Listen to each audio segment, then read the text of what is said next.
Good morning. How are y'all doing this morning? We're on lesson number 8. If you have the material, if you don't have the material, it's back there in the back. You can get a copy of it real quick. And so we're going to be 1 Timothy chapter 5 is where we're going to be this morning. So if you have your Bibles, let's open them up. Let's go to 1 Timothy chapter 5. We'll have a discussion about really relationships is what we're going to see as we look at this. If you've read through this chapter, you'll see, and then when you read through it, you should think back to Titus chapter 2, because we did Titus earlier. Well, we might look back at a couple of the things back in Titus chapter 2. We'll get there as we go. I see one mistake I made in the PowerPoint. I should have put it lesson 8 instead of 7. That's okay. I got 1 Timothy chapter 5, so that's an important thing. Let's read it and see what it says. Starting in verse 1, it says this: "Do not rebuke an older man, but encourage him as you would a father. Younger men as brothers, older women as mothers, younger women as sisters in all purity. Honor widows who are truly widows. But if a widow has children or grandchildren, let them first learn to show godliness to their own household and to make some return to their parents, for this is pleasing in the sight of God. She who is truly a widow, left all alone, has her hope set on God and continues in supplications and prayers night and day. But she who is self-indulgent is dead even while she lives. Command these things as well, so that they may be without reproach. But if anyone does not provide for his relatives, and especially for members of his household, he has denied the faith and is worse than an unbeliever. Let a widow be enrolled if she is not less than 60 years of age, having been the wife of one husband, and having a reputation for good works. If she has brought up children, has shown hospitality, has washed the feet of the saints, has cared for the afflicted, and has devoted herself to every good work. But refuse to enroll younger widows, for when their passions draw them away from Christ, they desire to marry, and so incur condemnation for having abandoned their former faith. Besides that, they learn to be idlers, going on about from house to house. And not only idlers, but also gossips and busybodies, saying what they should not. So I'd have younger widows marry, bear children, manage their households, and give the adversary no occasion for slander. For some have already strayed after Satan. If any believing woman has relatives who are widows, let her care for them. Let the church not be burdened, so that it may care for those who are truly widows. Let the elders who rule well be considered worthy of double honor, especially those who labor in preaching and teaching. For the scripture says, you shall not muzzle an ox when it treads out the grain, and the laborer deserves his wages. Do not admit a charge against an elder except on the evidence of 2 or 3 witnesses. As for those who persist in sin, rebuke them in the presence of all, so that the rest may stand in fear. In the presence of God and of Christ Jesus and of the elect angels, I charge you to keep these rules without prejudging, doing nothing from partiality. Do not be hasty in the laying on of hands, nor take part in the sins of others.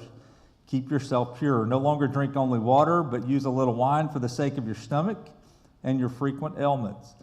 The sins of some people are conspicuous, going before them to judgment, but the sins of others appear later. So also good works are conspicuous, and even those that are not cannot remain hidden." Would you guys agree with this? I'll write this in the PowerPoint. Some of the most important interactions in our lives involve our brethren. You think that's the case? Is that true? Lynn, what do you think? Is that true?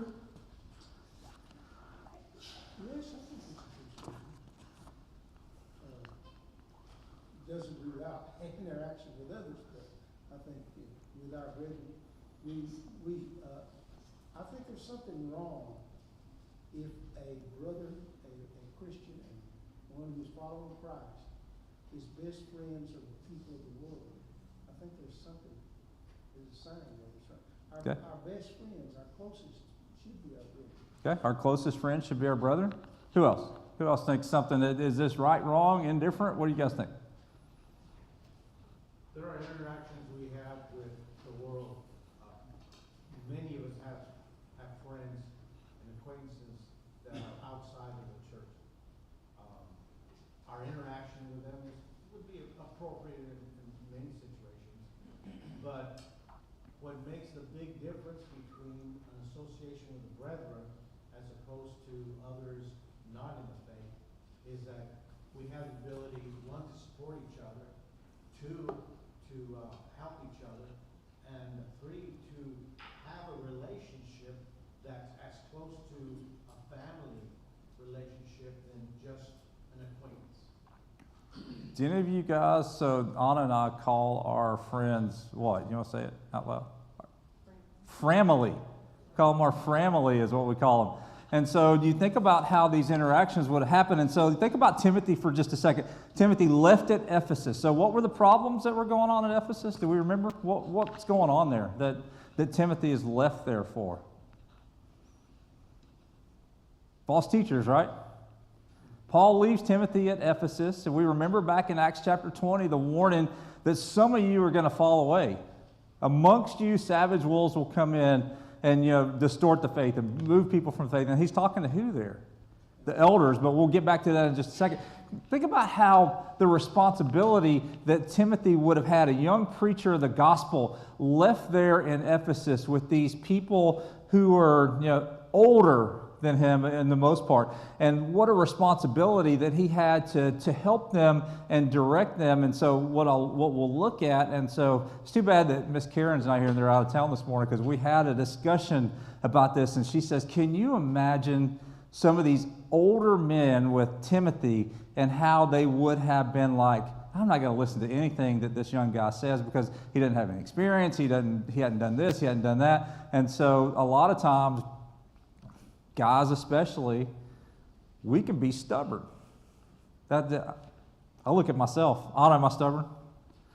Look, she won't even answer. The answer is, yep, I'm stubborn. And so you think about how people interact with each other, how Timothy would have interacted with his brethren, and why Paul would have said, hey, look at these things, look at these ways to interact with these brethren. And so a lot of times, the way that we interact with our brethren can have a profound influence on your faith, I think. What do you think? Do you think interactions with your brethren can influence your faith? You say, yeah? Why do you think that? Okay. Those are the kind of people you need to be around?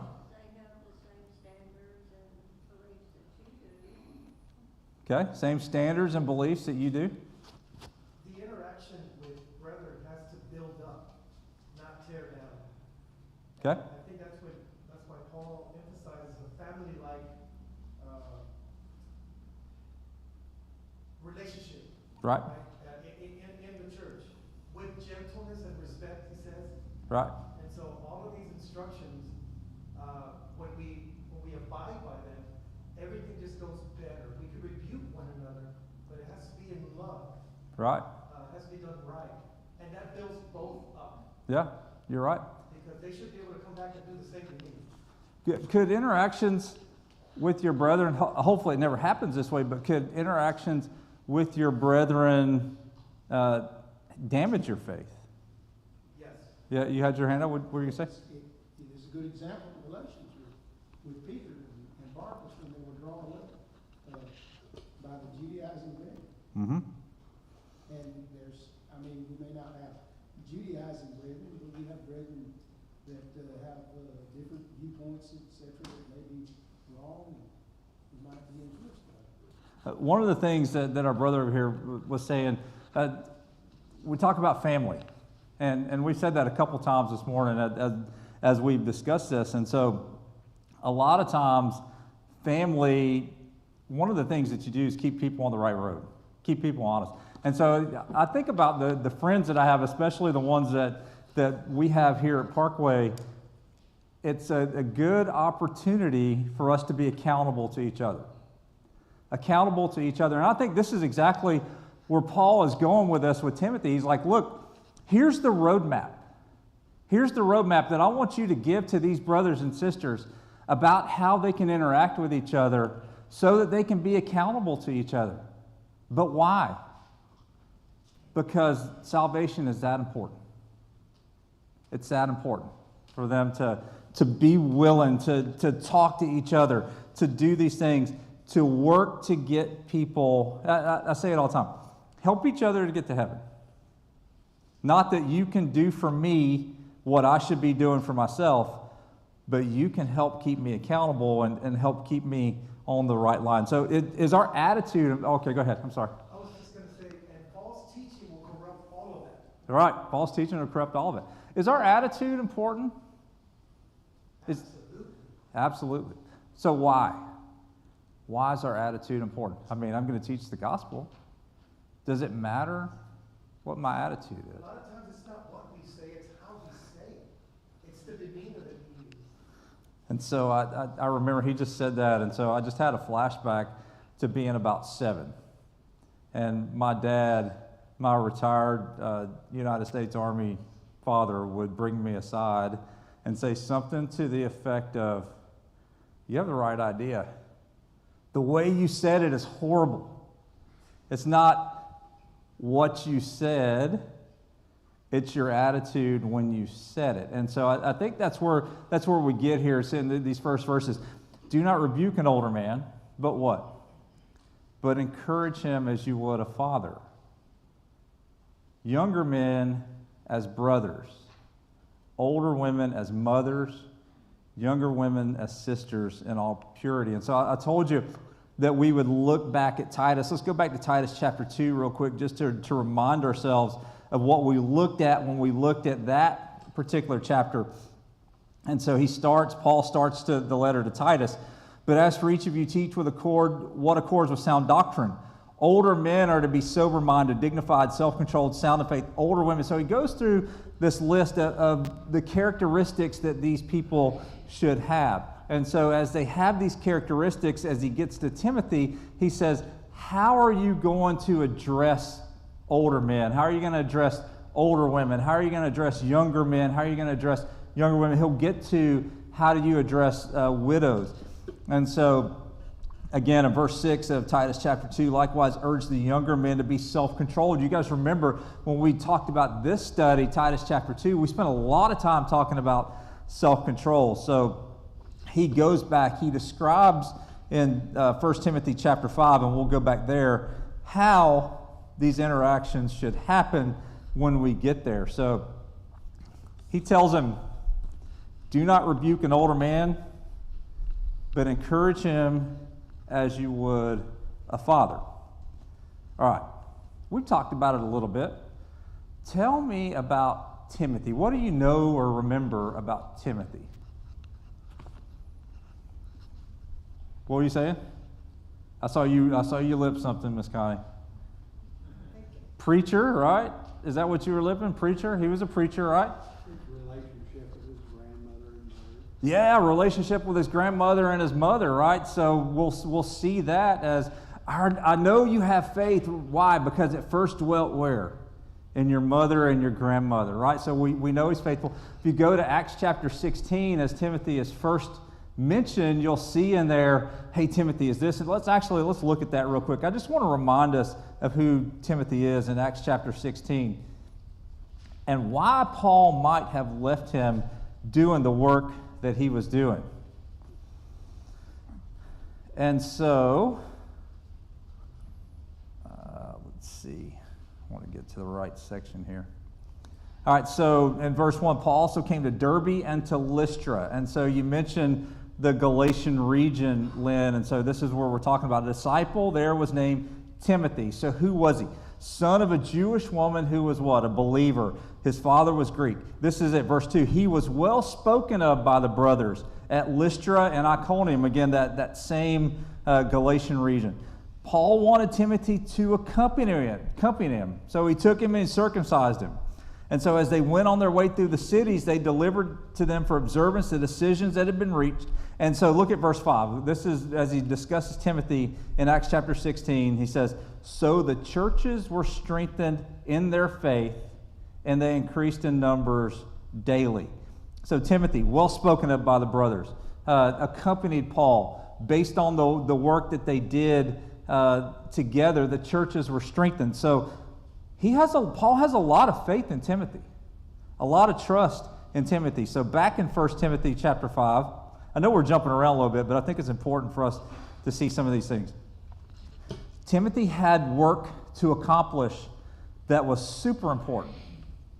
Super important for a young person, especially. And so people may have, we saw in chapter 4 that older people may have looked down on him. Why? Because he was young. Because he was young, right? Because he was young, and we kind of said that. And so Timothy has this charge to keep, but Paul says, don't rebuke the older man, but encourage him, as you would a father. All right, I'll come to you next, Gus. It says in Acts that he was well spoken of. So can that tell us that he had a good attitude? All right, yeah, His attitude was good. yeah, You know, he was well learned in the scriptures. He was young. And Yep. I think Paul saw that and said, man, this would be a good vessel. yeah. He's a good one. Gus, I'm sorry, go ahead. Well, you know, it's obvious that, that the Jews there did speak well of him, but it's unusual that he was not circumcised. They probably knew that because his father was Greek. Right, But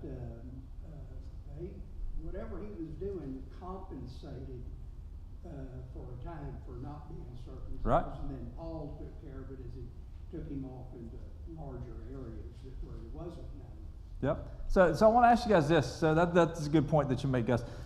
Can you imagine how this would have gone with Timothy, with these brethren in Ephesus, if it was a rebuke instead of an encouragement? What's the difference between those two things, a rebuke and an encouragement? Do they accomplish the same thing? Is there ever a time where a rebuke is the right way to go? Lynn? In some versions, and I think there is, it says rebuke not sharp. In other words, it's not forbidding completely a rebuke of an older man, but is mitigating the severity of the rebuke. Right. And such. And so, as one should talk to their father, you would talk to the older man. And encouraging, I think even could include some kind of correction. Right. Yeah, so encouraging can include correction. So I think that's true. So tell me again then, what's the overarching job that Timothy has at Ephesus? It's to bring people to Christ, right? To bring people to Christ. Paul would say, you know, I'm writing these things to you so that the people will know how the church should be, right? And the relationships that happen there and how it should be. And so Timothy had a job. We know he's young. Maybe people look at him differently because he's young. And so you think about the interactions and how this might go with the young man as he rebukes an older man instead of encouraging. So Paul's not telling, I want to make sure we get this straight. Paul's not telling Timothy just to let things go, right? So I want us to consider us for just a second here. How does this look like us? Rob, go ahead. He would not only be bringing people to Christ, but I think primarily would be bringing them up to spiritual maturity. Okay. Exactly what you just brought. Yeah. So, the older man, this is not but by the way, but an older man, even older people are developing, continuing to develop, and that's his role. Right. We should all be developing, right, as we get older. I'm sure that I'm a lot more developed at 51 than I was at 47. Why? I've taught a lot more Bible classes since then. I've studied a lot more. I've done those things. And so this is what I say in my notes if you have them. Paul would tell Timothy that younger men should be interacted with as they were brothers. Paul is not telling Timothy to let things go, but he's telling them to interact with people in a way that would lead them to the truth. Right? So some people need things differently. So I was always, as a kid, one of those kids that you had to tell me straight. Don't beat around the bush. You know, tell me exactly what you wanted. My dad was really good at that. Tell me exactly what he wanted. But here, Paul tells Timothy, he's like, look, these older men, don't rebuke them, but encourage them. And so, and as you mentioned earlier, it should be done in love. It should be done in love is how it should happen there. So there are times today when things against the will of God need to be addressed. And so I would like to know how we should do that.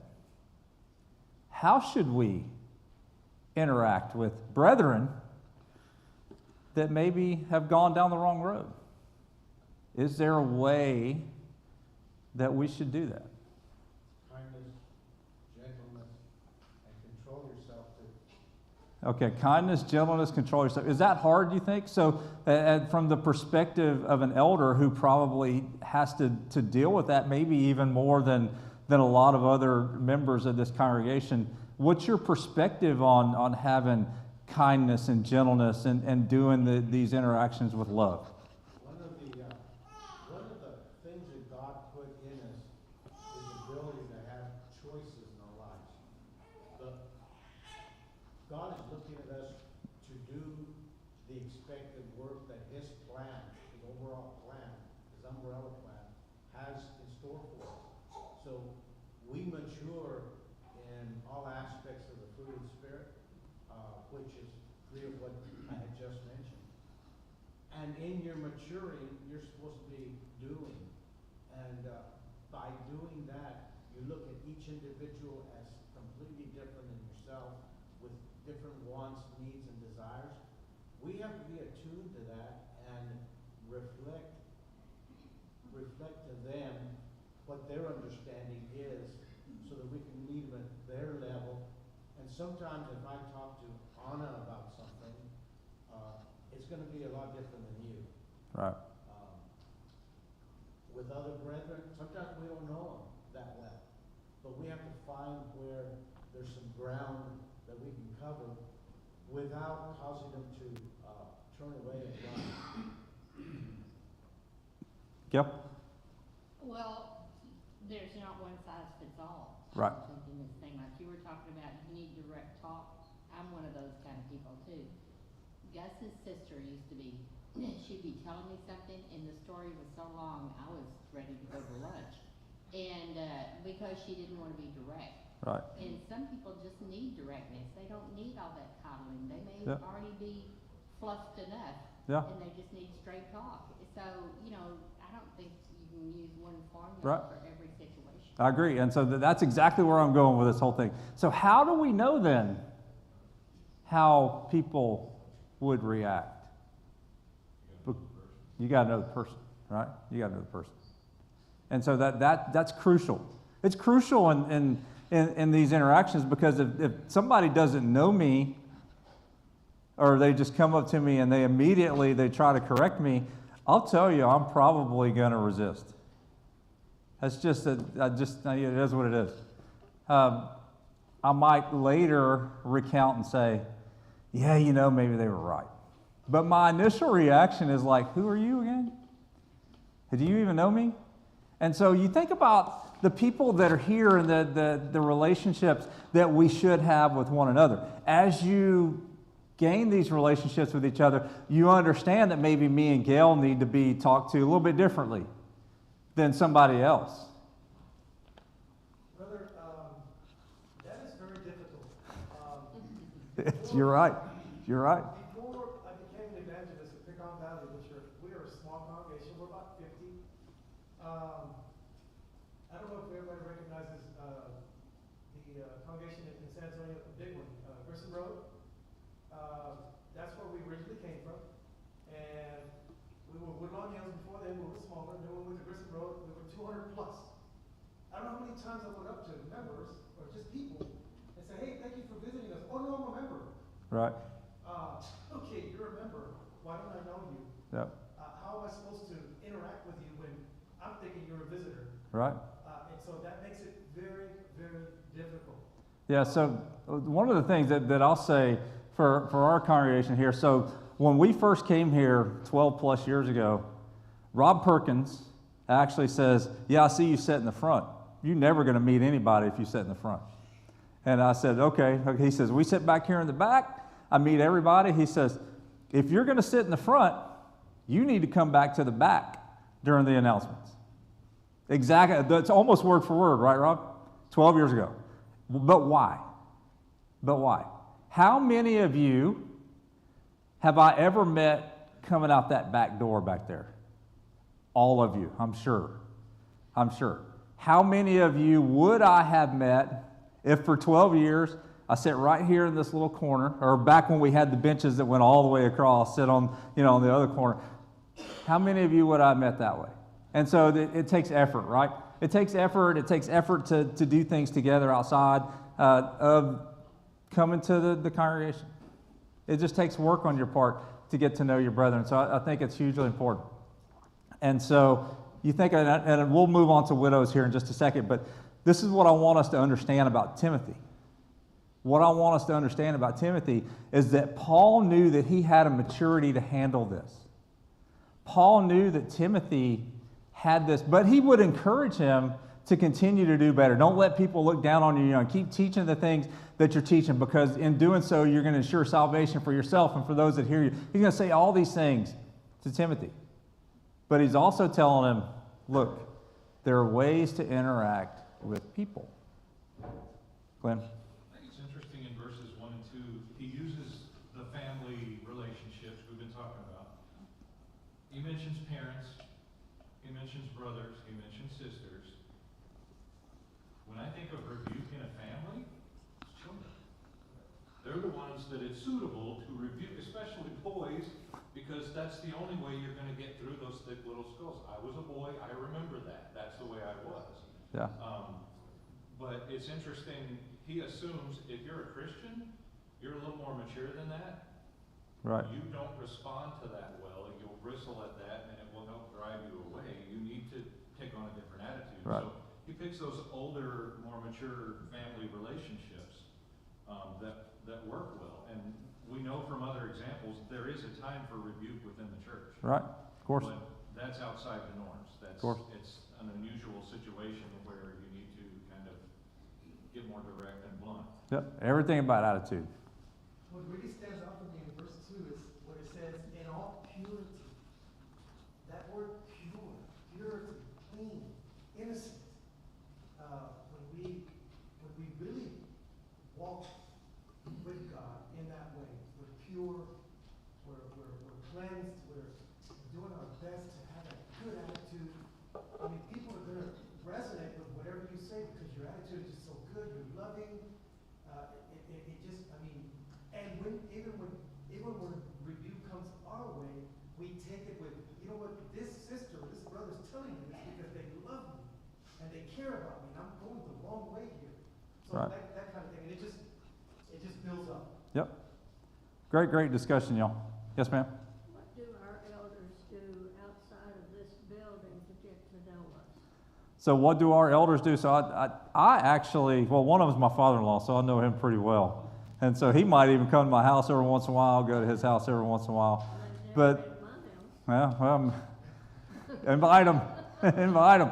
And so Rob, I'll text Rob randomly. And so there's a lot of times that I'll get a phone call from him, 10 or 11 o'clock in the morning. Sometimes I have to respond, hey, I'm in a meeting, let me call you back. But, it's just those kind of things. And so Gus, I've been out to Gus's ranch. Even when the rest of you guys weren't out there, he invited me and Dallas out a time or two for us to do some hunting and some other things. And so I feel like I have developed relationships with all three of them. One of them since I was 13 years old, so he doesn't count. But the other two, I've developed relationships over the years with them because not only have I reached out to them on things, but they've reached out to me. And so what I'll say about that is this. Yes, so that these guys, they have reached out to me, but I also bear some responsibility too to reach out to them. And so if you think, you know what, the elders never been to my house, invite them. That's what I would say, invite them. And I'm pretty sure that they would show up. Pretty sure they would. There's a saying that we recently heard because, well, it gives me great joy, first of all, to announce that at Con Battle we finally have elders. I believe that every congregation needs to have elders. And myself and Brother Michael McCall have become elders. We went through the whole process, never gone through it before, never been an elder before. And it was a beautiful process. But I was told by an older preacher this is gonna stick with me for the rest of my life. He said, listen, he said, a good shepherd smells like his sheep. Right. And I said, wow. And so, yeah, in other words, you need to have good interaction Right. with your congregation. Yeah. And it's something that's always gonna stay with me. And Yeah. Yeah. Yeah, we're going to talk about more about elders as we go on. And so in Titus and in 1 Timothy, we've seen this. We've actually had 2 class sessions talking about this.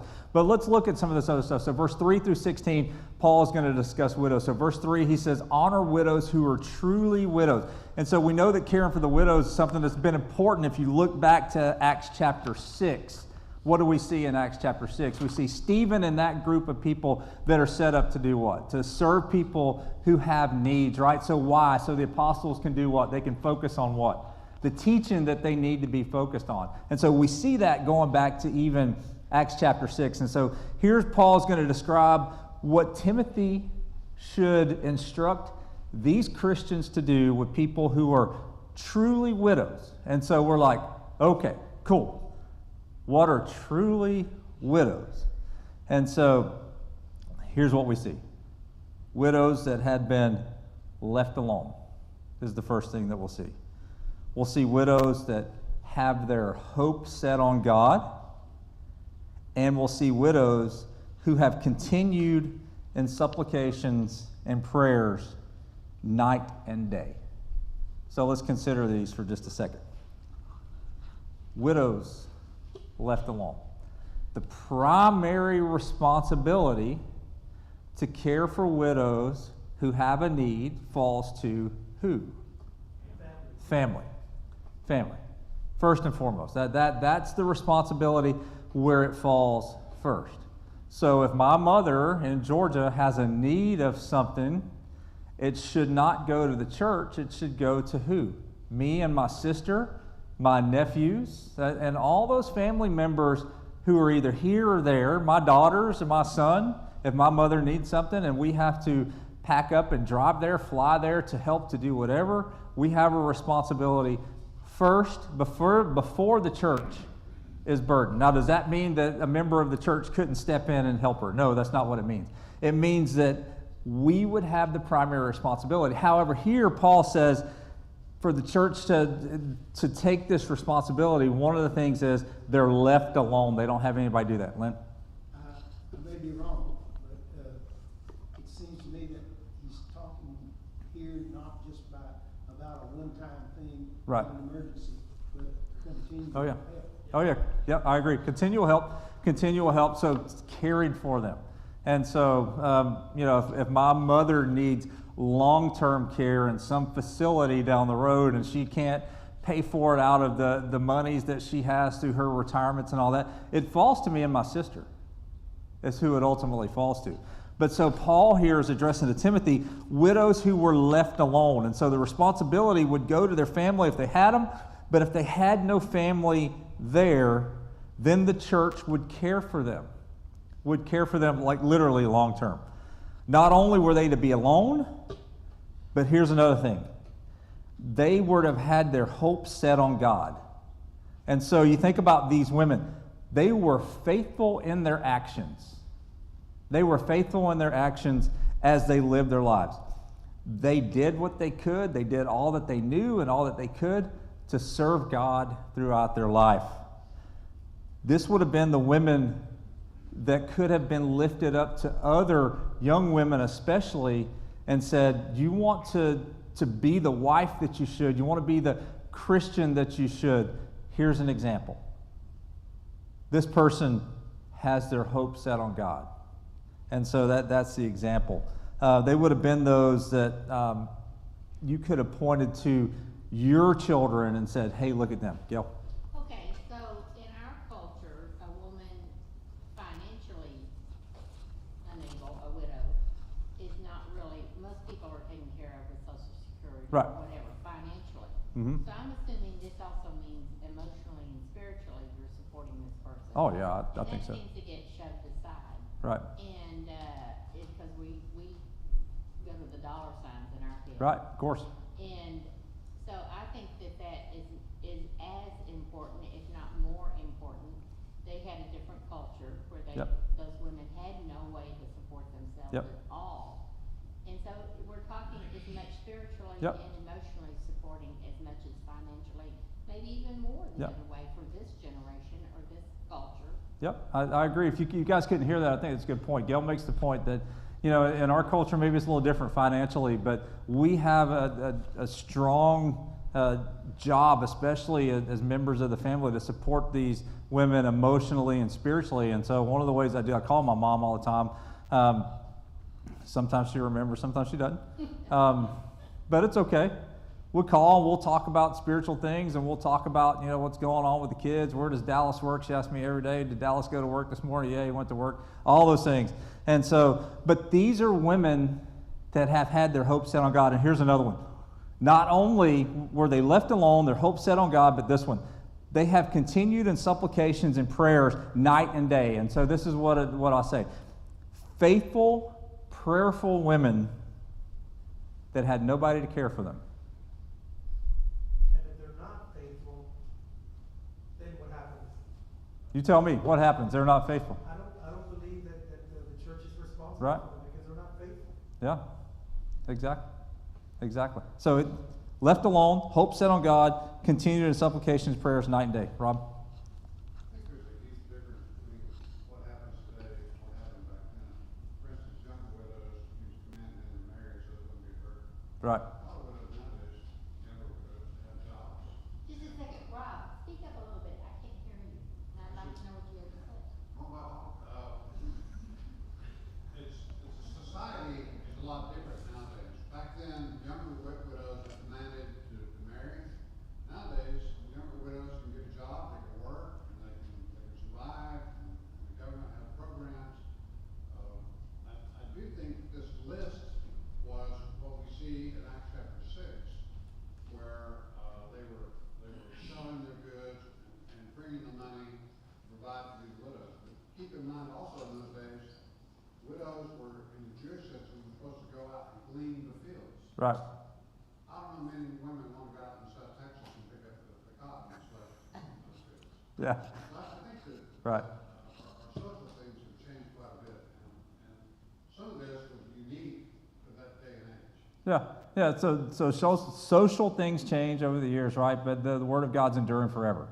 And so the thing about this whole thing is, where does the responsibility fall to the church, and where does the responsibility fall to the family? Yes, ma'am. Well, one of the qualifications in verse 9 is they had to be over at least 60 years old. If you're 60 years old, you're not gonna be out gleaning. If you're 60 years old, you're not going to be out gleaning. Okay, I got you. So, there's a qualification here. You don't want to come glean over at my house real quick? I didn't want to have to pick up glass yesterday. True. But, there is a qualification of an age limit there. They can't be older, younger than 60. So we're not talking about somebody that can probably take care of herself Right. at that time. Yeah. This is somebody in this day and age was in there, they were elderly and probably feeble. Right. Yeah.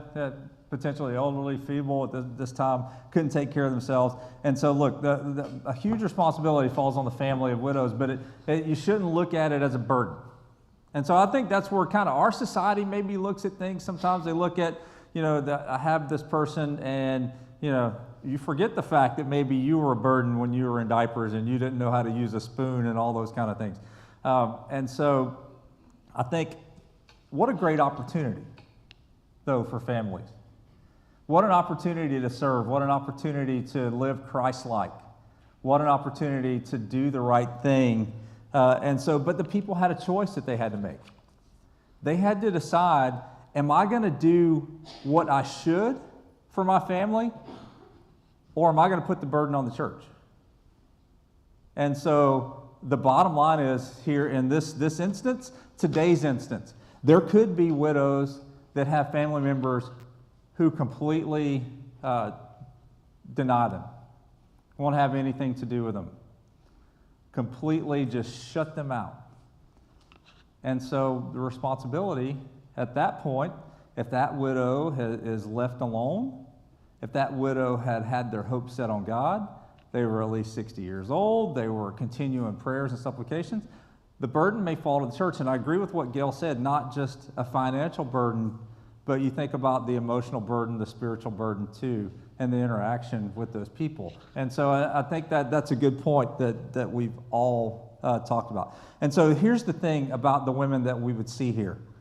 They had spent their life in service to Christ and to other people. And so now maybe they weren't able to do the things that they could before.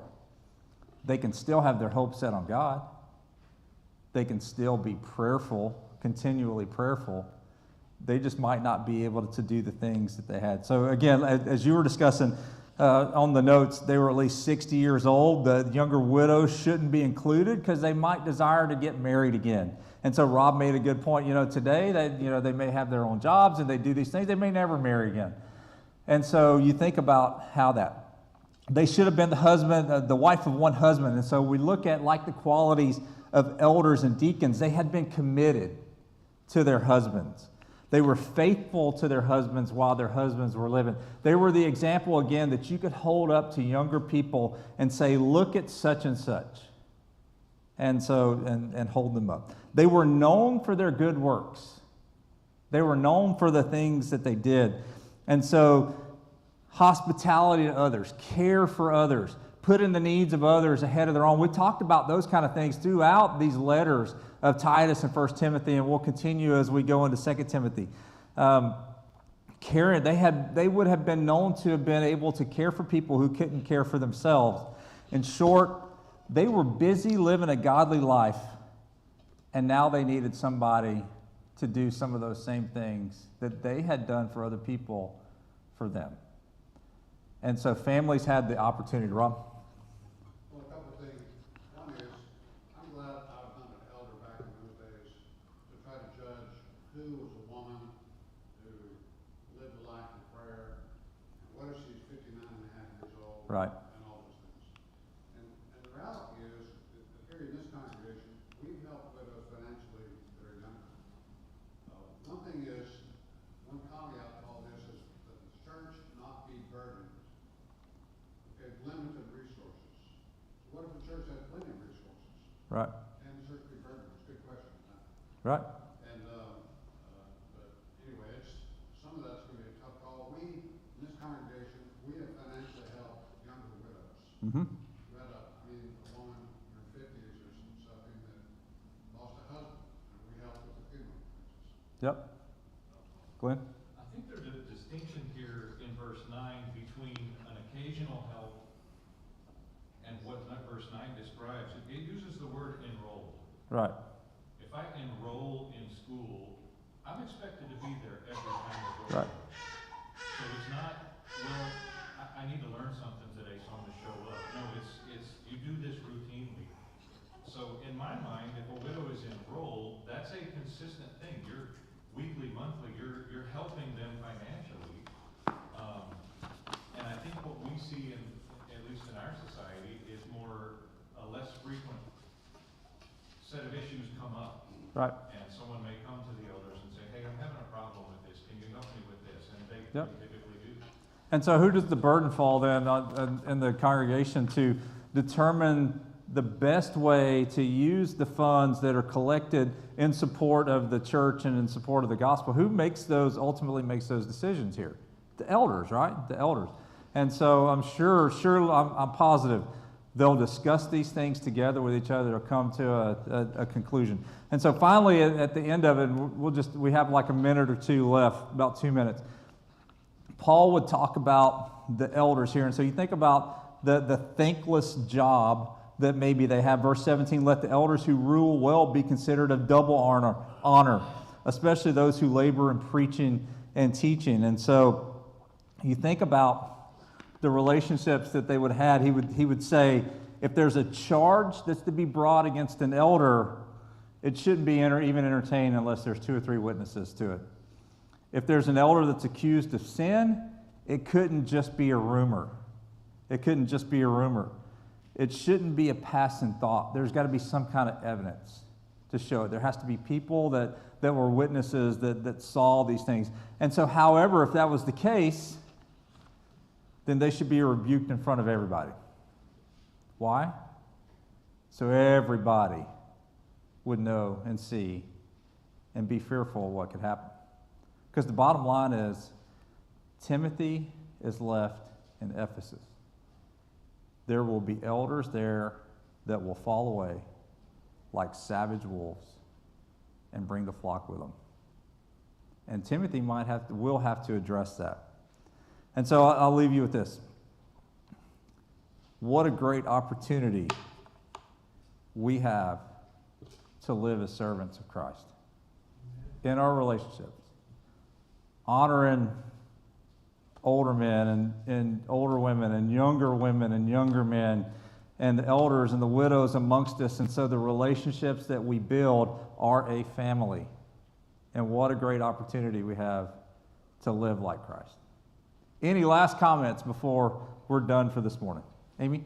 I would just like to mention Bonnie, and the church here really helped her, and people outside noticed that.